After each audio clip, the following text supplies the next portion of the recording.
Arenas. Quiero compartir antes de pasar a las otras oraciones una reflexión y la Biblia dice lo siguiente en Efesios capítulo 5 versículo 14, 15 y 16 en la versión Reina Valera, dice: despiértate tú que duermes y levántate de los muertos y te alumbrará Cristo. Mirad pues con diligencia cómo andéis, no como necios, sino como sabios, aprovechando bien el tiempo porque los días son malos.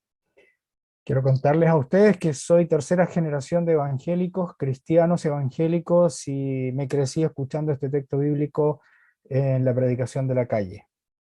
Una vez que me puse a estudiar seriamente la Biblia, me di cuenta que esto no era para la gente de la calle, sino que era para la iglesia de Éfeso en primer lugar.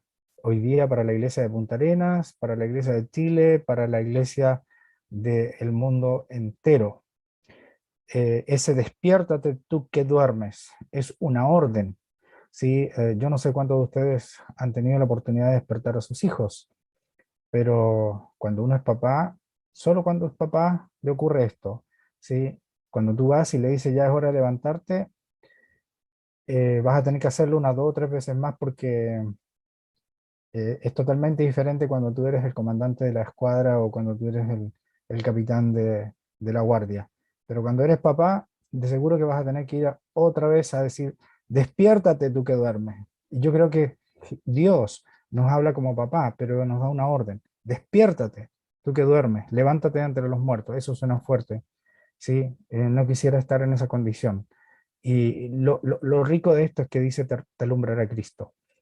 Eh, el lenguaje coloquial de la iglesia evangélica, entendemos avivamiento de pronto de una manera muy romántica, de pronto muy, no sé, efervescente, eh, pero ¿qué significa avivar?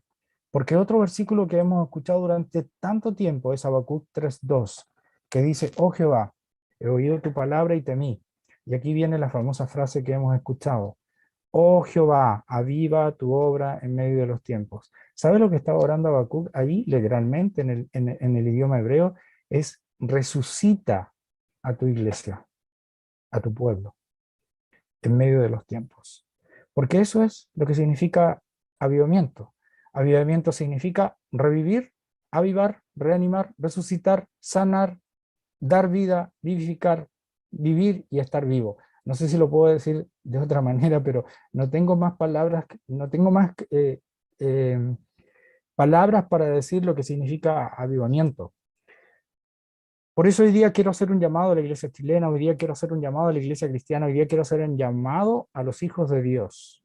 Es tiempo de vivir conscientes, y una persona que está consciente está viva.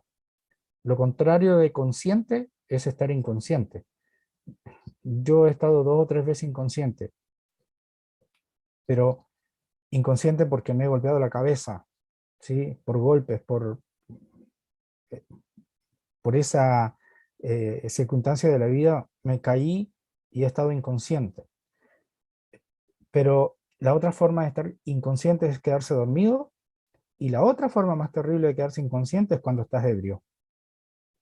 Entonces, te aseguro que ninguna de las circunstancias con las cuales tú puedes estar inconsciente, ¿sí?, te trae buenos beneficios. Por eso yo apelo en este momento a que la iglesia chilena sea una iglesia consciente. Eh, tengo mucho para hablar, pero quiero en esta hora resaltar 2 o 3 cosas. Cuando Dios nos dice a nosotros, despiértate tú que duermes, levántate de entre los muertos y te alumbrará Cristo. Y luego nos agrega lo siguiente: mirad con diligencia cómo andéis, no como necios, sino como sabios, aprovechando bien el tiempo, porque los días son malos. Cuando leo esto, sí, me da la sensación de que el escritor de la carta a los Efesios estaba viviendo en el siglo XXI. Porque yo digo, qué días más malos, qué días más difíciles, qué días más terribles son los que podemos estar viviendo hoy, cuando estamos literalmente eh, aturdidos con todo lo que sucede. estamos literalmente golpeados con todo lo que sucede. Y lo más triste y lo más lamentable de todo esto es que, desde mi perspectiva, si este mensaje tiene mucho sentido, veo a Dios como papá, ¿sí? Remeciéndonos, ¿sí? Despiértate. Y nos ha dicho una vez, otra vez, otra vez. Y lo único que sé es que Dios tiene tanta paciencia, ¿sí? Que su misericordia es tan grande, eh, es, es, es tan tremenda, y la misericordia de Dios es que nos va a volver a despertar otra vez, si no es este año, el año que viene y el año que viene. Pero la responsabilidad de levantarnos y ponernos en pie también parte de nosotros. Lo decía el pastor en la primera intervención, eh, que nosotros tenemos que dar el primer paso, tenemos que avanzar, tenemos que crecer, tenemos que levantarnos. Eh, Levántate de entre los muertos. Literalmente esto es resucitar. Aviva tu obra, es resucitar. Yo creo que no podemos nosotros hoy día estar, ya no es tiempo, y aquí es donde yo quiero eh, que pensemos. A veces nosotros, como que toda la responsabilidad se la damos a Dios. Yo no sé si les pasa a ustedes, pero a veces me veo pidiéndole a Dios como un niño, ¿sí? Los niños no tienen la responsabilidad de nada, ustedes se dan cuenta de eso, ¿sí? Papá, hazlo tú, papá, hazlo tú, papá, compra esto, papá, haz esto, papá, esto es otro, papá, lo otro. Y a veces yo veo que nosotros como hijos de Dios estamos actuando de la misma manera. Señor, despierta tu iglesia, cuando el Señor lo único que está queriendo es que nosotros nos pongamos en pie, que nos despertemos. Vuelvo a decir, el mensaje está súper claro. Efesios dice, despiértate. Y ahí es donde yo los dejo a ustedes pensando, por favor, y no solamente le estoy hablando a los pastores y los hermanos, sino que estoy hablando a la iglesia de Chile. ¿Sí? Yo sé que Dios es un papá, porque está sumamente claro eso en la Biblia, y Él una y otra vez nos va a volver a decir que nos despertemos. Espero que no sea como mi mamá, que me lo hizo una vez. Bueno, mi mamá no me está escuchando y nadie más lo va a saber, pero un día se cansó mi pobre madre de tanto llamarme, y como toda buena madre de aquella época, sí, lo hizo con mucho cariño, tomó el colchón y lo levantó, y cuando me di cuenta estaba en el piso. Ahí sí me desperté. Espero que Dios no lo haga eso conmigo, ni contigo, ni con nadie. ¿Sí? Le saqué una sonrisa a varios, los estoy mirando aquí. Así que espero que no lo haga con nosotros. ¿Ya? Espero que no nos saque del colchón. La promesa de Dios en este versículo es que Cristo nos alumbrará, que Cristo nos dará su luz, que Cristo, yo me atrevo a decir en este momento, Cristo es nuestra luz. De hecho, la palabra del Señor dice que es como una lámpara que alumbra nuestro camino. ¿Y por qué todo esto en el siglo XXI? Porque tiene tanto sentido el versículo 17, que me parece que no lo leí, pero usted lo puede leer porque tiene su Biblia. Dice, no actúen sin pensar, más bien procuren entender lo que el Señor quiere que hagan. Y cuando leí entender, me fui directamente al Antiguo Testamento, cuando declara el Señor que habían hijos de Isaacar que eran entendidos los tiempos.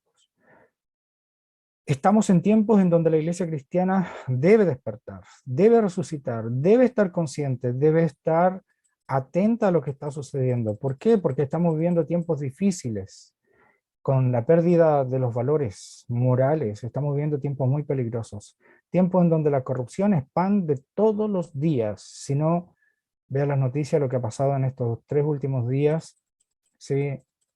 Simplemente por darle un ejemplo. Estamos viviendo tiempos en donde existe una fuerte imposición de la ideología de género, en donde ya quedó establecido, y no solamente queda establecido mediáticamente, sino que queda establecido por ley, que tú puedes ser quien quieres ser, la ideología de género. Tiempos en donde nosotros eh, nos damos cuenta que nos quieren quitar el derecho preferente de los padres a educar a nuestros hijos. Tiempos en donde hay una reingeniería social que desea establecer una nueva sociedad, entre comillas. Una nueva sociedad según los postulados, que es más inclusiva, más tolerante, más progresista. menos discriminatoria, etc.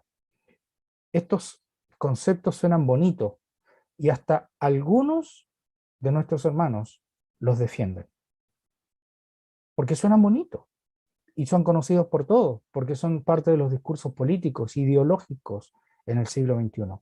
Pero quiero terminar con esto. Literalmente, tú y yo, la iglesia en Chile y la iglesia en el mundo, está en una batalla cultural, inmersos en una batalla espiritual. Escucha bien, por favor. Sí, estamos en una guerra espiritual. Y cuando yo estudié lo que significa realmente lo que es una guerra espiritual, creo que lo mejor que describe una guerra espiritual es esto: palabra contra palabra, decreto contra decreto, principios contra principios. Los principios del reino de Dios contra los principios del reino humano. Hoy más que nunca en la historia de nuestra nación necesitamos una iglesia despierta, una iglesia consciente, una iglesia resucitada que esté lista para actuar y llevar el Evangelio de Cristo a la conciencia del ser humano. Padre, gracias, porque sé, porque sé que tú estás con nosotros. Gracias porque tu presencia, Espíritu Santo, está con nosotros. Y sé que algo, Señor, de lo que tu palabra nos enseña, tiene que hacer eco en nuestra mente, de tal manera que nos despertemos. Gracias, papá, por tu amor, tu misericordia y tu gracia.